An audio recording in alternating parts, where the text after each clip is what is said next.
उत्तर प्रदेश की राजनीति में अभी चुनावी बिगुल भले आधिकारिक तौर पर ना बचा हो, लेकिन सत्ता के गलियारों में कुर्सियों की गिनती शुरू हो चुकी है।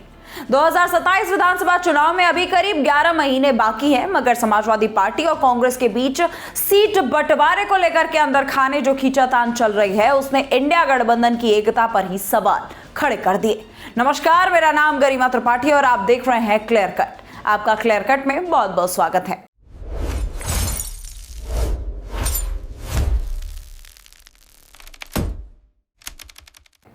दोस्तों, 2024 लोकसभा चुनाव में समाजवादी पार्टी ने कांग्रेस को 17 सीटें देकर के गठबंधन धर्म निभाया था। उस समय बीजेपी को रोकने के नाम पर दोनों दल साथ आ गए थे, मंच साझा हुआ, नारे लगे, तस्वीरें वायरल हुई। लेकिन जैसे ही विधानसभा चुनाव करीब आने लगा, अब वही जो दोस्ती है वो सीटों की गणित में फंसती दिखाई दे रही है। कांग्रेस सांसद इमरान मसूद का बयान इसलिए सुर्खियों में है क्योंकि उन्होंने साफ संकेत दे दिया कि 80-70 वाला फॉर्मूला अब नहीं चलेगा।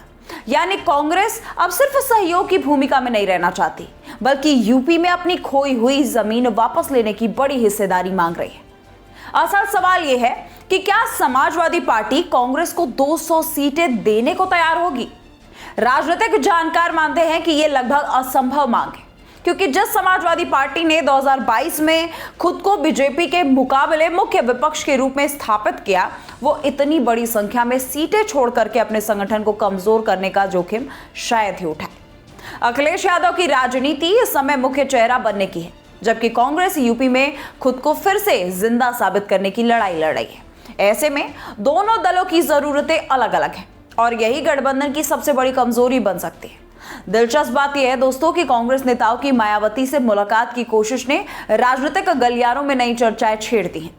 हालांकि बसपा सुप्रीमो ने मिलने से इनकार कर दिया, लेकिन सवाल उठ रहा है कि क्या कांग्रेस अब प्लान बी पर काम कर रही है? क्या समाजवादी पार्टी पर दबाव बनाने के लिए बसपा का नाम आगे लाया जा रहा है, या फिर विपक्ष को लगने लगा है ये कि अकेले अकेले बीजेपी को रोकना मुश्किल नहीं होगा? लेकिन जनता अब सिर्फ संगठन की तस्वीरें नहीं देख रही। जनता ये पूछ रही है कि जिन दलों ने वर्षों तक एक दूसरे पर भ्रष्टाचार, परिवारवाद और तुष्टीकरण के आरोप लगाए, वे आज सत्ता के साथ के लिए ऐसे एक साथ कैसे खड़े हैं? कभी समाजवादी पार्टी बसपा को सबसे बड़ा राजनीतिक दुश्मन बताती थी, कांग्रेस सपा को अवसरवादी कहती थी और बसपा दोनों पर दलित राजनीति कमजोर करने का आरोप लगाती रही। अब सवाल यह है कि क्या यह गठबंधन विचारधारा का है या फिर बीजेपी हराव का चुनावी गणित? उधर बीजेपी भी इस पूरे घटनाक्रम पर नजर बनाए हुए है। भाजपा नेताओं को पता है कि अगर विपक्ष सीट बंटवारे में ही उलझा रहा तो उसका सीधा फायदा बीजेपी को ही मिलेगा। बीजेपी लगातार यही नैरेटिव बनाने में लगी हुई है कि विपक्ष के पास ना नेता तय है और ना ही नीति तय है और ना ही सीटों का फॉर्मूला तय है। यही वजह है कि भाजपा अभी से स्थिरता बना मजबूरी गठबंधन का माहौल बनाने में जुटी है। लेकिन दूसरी तरफ यह भी सच है कि यूपी की राजनीति में गठबंधन कभी भी अचानक नया मोड़ ले सकता है। 2019 में सपा बसपा साथ आए थे, फिर अलग हो गए। 2024 में कांग्रेस और सपा साथ आए, अब सीटों पर तानातानी शुरू हो गई है।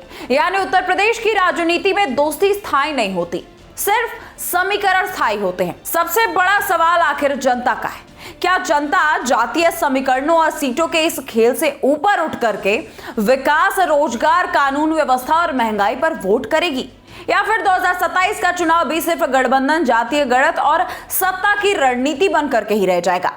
फिलहाल तस्वीर साफ नहीं है, लेकिन इतना तय है कि 2027 का चुनाव सिर्फ बीजेपी बनाम विपक्ष नहीं होने वाला, बल्कि विपक्ष के अंदर कौन कितना बड़ा खिलाड़ी है, इसकी भी खुली लड़ाई होगी। और लड़ाई में सीटों का गणित कई नेताओं की असली राजनीतिक ताकत तय कर देगा। दोस्तों, उत्तर प्रदेश की राजनीति में 2027 का महासंग्राम अभी भी दूर जरूर दिखता है, लेकिन सत्ता के गलियारों में सीटों का कैलकुलेटर अभी से गर्म हो गया है।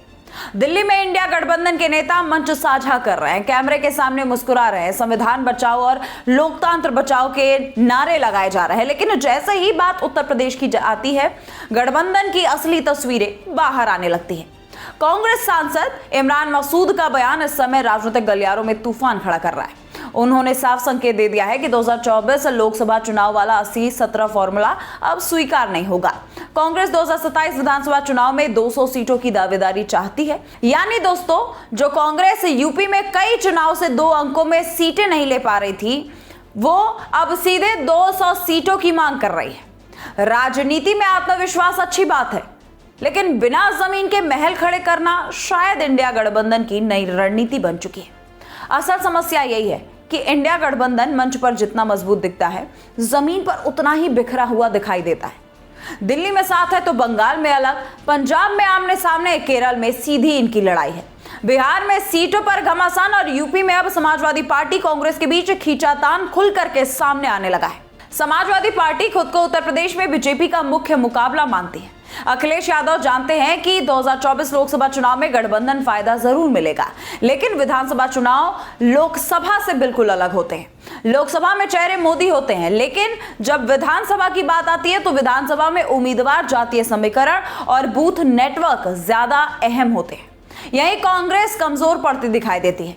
कांग्रेस नेताओं के बयान सुनकर के ऐसे लगने लगा है दोस्तों जैसे पार्टी अभी भी 1989 वाली कांग्रेस समझ रही है खुद को, जबकि जमीनी हकीकत यह है कि यूपी में कांग्रेस का संगठन कई जिलों में बूथ स्तर तक कमजोर हो चुका है। दूसरी तरफ अगर हम बात कर ले समाजवादी पार्टी की, तो समाजवादी पार्टी भी कांग्रेस को ज्यादा सीटें दे करके अपने कार्यकर्ताओं में नाराजगी मोल नहीं लेना चाहेगी। यानी गठबंधन अभी से जीत से ज्यादा सीट बचाने की लड़ाई लड़ रहा है। दिलचस्प बात तो यह है कि कांग्रेस नेताओं की मायावती से मुलाकात की कोशिश ने सियासत को और ज्यादा चर्चाओं में हवा दे दिया है। हालांकि बसपा सुप्रीमो ने मिलने से इनकार कर दिया, लेकिन सवाल यह उठ रहा है कि क्या कांग्रेस अब समाजवादी पार्टी पर दबाव बनाने के लिए बसपा कार्ड खेल रही है, या फिर विपक्ष को खुद भरोसा नहीं है कि इंडिया गठबंधन 2027 तक एकजुट रह पाएगा या नहीं। आप आखिरकार 2027 में विपक्ष की राजनीति को कैसे देखते हैं और इस पे आपकी क्या राय है, कमेंट सेक्शन में लिखना मत भूलिएगा। आप देख रहे थे बतकई चौक, मैं हूं आपके साथ गरिमा त्रिपाठी। वीडियो अगर पसंद आए तो लाइक, कमेंट, शेयर जरूर करिए। नमस्कार।